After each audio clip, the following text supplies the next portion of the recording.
In today's video, I'm going to teach you how to share your screen using OBS Studio. Whether you're recording a tutorial, presenting slides, or going live, I'll walk you through a clear setup that looks and sounds great.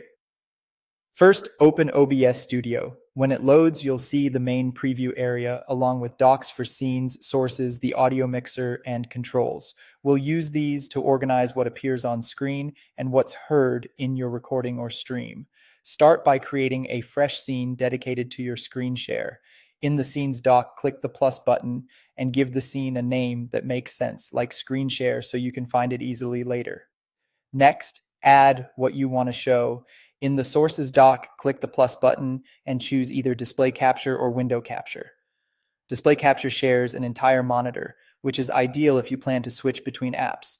Window capture shares just a single application, which helps avoid notifications or accidental pop-ups showing on screen. If you chose display capture, select the specific monitor you want to share. This is especially important if you use multiple screens. Pick the one you'll actually present from. While you're here, decide whether to enable capture cursor. Turn it on if you're demonstrating clicks or menus. Turn it off for a cleaner look when the pointer isn't important. Take a look at the preview. If your screen doesn't fit perfectly, click the source in the preview and drag the red handles to resize it so it matches the canvas. You can also use the fit to screen option for a perfect edge-to-edge layout. Now let's get your audio right. Add an audio input capture source to include your microphone, then check the audio mixer to confirm your voice is coming through at a healthy level, typically peaking in the yellow, not the red.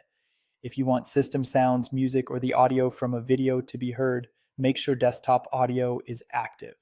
To avoid echo during calls, consider using headphones or muting desktop audio if it's not needed.